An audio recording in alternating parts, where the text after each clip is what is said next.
அனைத்து சொந்தங்களுக்கும் வணக்கம். இன்றைக்கி நம்ம வீட்டில் வந்து வெண்டைக்காய் காரக்குழம்பு செய்ய போகிறோம். எப்படி செய்யலாம்னு நம்ம பார்க்கலாம். நம்ம சேனலுக்கு போகலாம் வாங்க.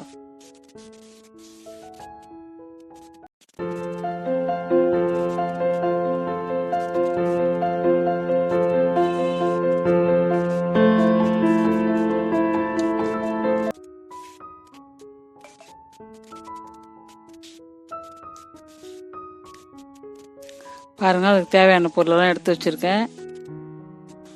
ஒரு வாட்டி பார்த்துக்கலாம்.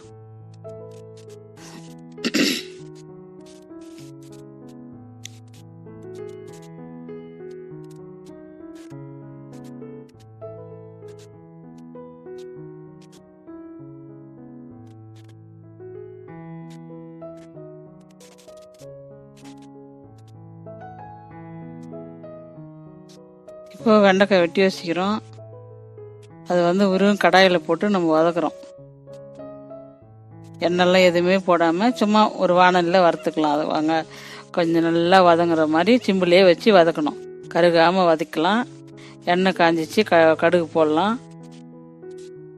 எப்படி செய்யறதுன்னு பார்க்கலாம். குழம்பு வெந்தயம் 1 ஸ்பூனு, சின்ன ஸ்பூன், கடுகு 2 ஸ்பூனு, வெந்தயம் கொஞ்சோண்டு போடுறோம் எண்ணெயில்.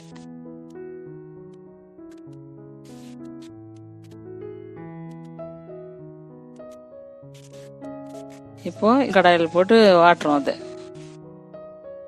நல்லா வந்து எண்ணெய்லாம் எதுவுமே போடாமல் வெறும் கடாயில் வைக்கிறோம். அதை வதக்கினேக்கலாம். இந்த பக்கம் குழம்பு தாளிக்கலாம். பூண்டு 50 கிராம் பூண்டு, 100 கிராம் பூண்டு, எவ்வளோ வேணாலும் போடலாம். இருக்கிற பூண்டு போட்டேன் நான், அவ்வளோதான். வெங்காயம் ஒரு 3,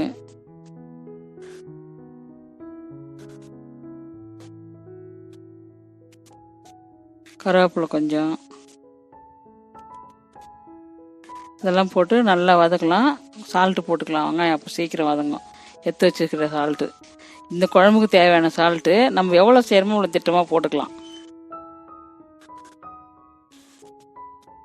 இப்போ செய்ய போகிற குழம்புக்கு தகுந்த மாதிரி அந்த உப்பு நான் எடுத்து வச்சுருந்தேன். நம்மளுக்கு எவ்வளோ திட்டமோ அவ்வளோ போட்டுக்கலாம். இப்போ வெங்காயம் நல்லா வந்து சால்ட்டு போட்ட உடனே நல்ல பொன் கலரில் வதங்கிடும் வெங்காயம் சீக்கிரம்.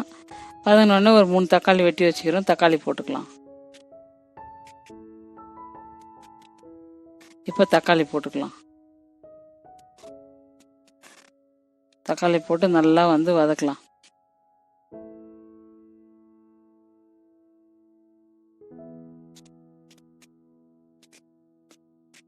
தக்காளி வெங்காயம் நல்லா வதக்கணும்னா நல்லா டேஸ்ட் கொடுக்கும் குழம்புலாம். எப்போவுமே எந்த குழம்பு வச்சாலும் தக்காளி வெங்காயம் நல்லா வதங்கணும். வெங்காயம் நல்லா வதங்கி தக்காளி போட்டோம். இப்போது நம்ம அந்த வெண்டைக்காய் வச்சு வதக்கிங்கிறோம் அந்த பக்கம், அதை எடுத்து அதிலே போட்டு கொஞ்ச நேரம் வதக்கலாம் எண்ணெயில். ஏற்கனவே வதங்கிச்சு இதில், வெறும் இதில் சும்மா கொஞ்ச நேரம் வதக்குறோம் அதில் போட்டு. இது வெண்டைக்காய் காரம் 3 ஸ்பூன் மிளகாத்தூள் எடுத்து வச்சுக்கிறேன். போட்டுக்கலாம். காரத்துக்கு தகுந்த மாதிரி தான், உங்களுக்கு எவ்வளோ காரம் தேவையோ அவ்வளோ போட்டுக்கலாம். இது குழம்பு மிளகாத்தூள் 2 சேர்த்து அரைச்சி வச்சுக்கிறதுனால நான் போடுறேன் திட்டமாக. எங்களுக்கு காரம் தேவைன்றது தான். உங்களுக்கு எவ்வளோ காரம் தேவையோ அவ்வளோ போட்டுக்கலாம். நிறைய பேர் காரம் நிறைய சாப்பிட மாட்டாங்க, அதனால் தேவையான அளவுக்கு போட்டுக்கோங்க. இப்போது நல்லா ஒரு மேட்ச் மிளகாத்தூள் போட்ட பிறகு எல்லாத்தையும் எண்ணெயில் மேட்ச் பண்ணி நம்ம கொஞ்சம் சிம்பிள் அடுப்பு வச்சுக்கின்னு பண்ணோம்னா கொஞ்சம் நல்லாயிருக்கும். இப்போ புளி ஊற்றலாம். 100 புளி ஊற வச்சுக்கிறேன். 100 புளி கரைச்சி ஊற்றுவோம்.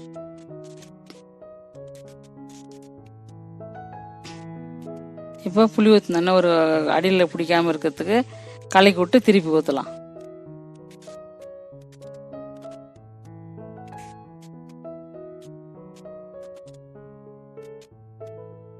அவ்வளோதான். ஊற்றிக்கின்னு தண்ணி ஊற்றலாம்.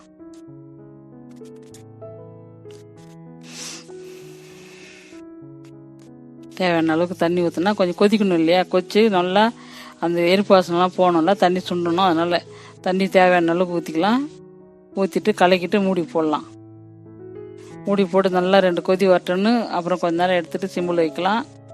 திருப்பி வந்து கொதிக்கணும்.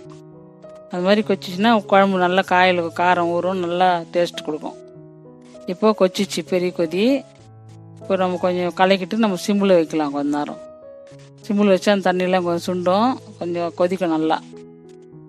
பச்சை வாசனெல்லாம் போகும். நல்லா கொதிக்க வச்சா சிம்மில் வச்சு கொஞ்ச நேரம் கொதிக்க வச்சாக்கா தான். இப்போது கொதிக்க வச்சுக்கிறோம், பார்க்கலாம்.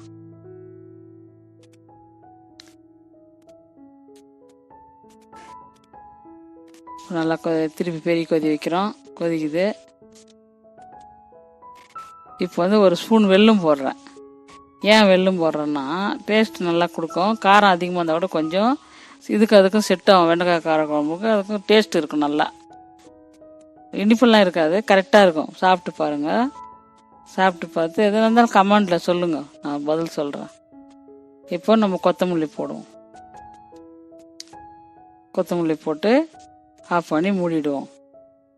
மூடிட்டு கொஞ்ச நேரம் எடுத்து சேவ் பண்ணோம்னா நல்லா டேஸ்ட்டு கொடுக்கும். குழம்பு நல்லாயிருக்கும். சாப்பிட்டு பாருங்கள். புதுசாக வந்தால் ஃபாலோ பண்ணிக்கோங்க. லைக் பண்ணுங்க, கமெண்ட் பண்ணுங்க, ஷேர் பண்ணுங்க. சேனல் கிளிக் பண்ணுங்க, பெல் பட்டன் அழுத்துங்க, சர்ப்ரைஸ் கொடுங்க.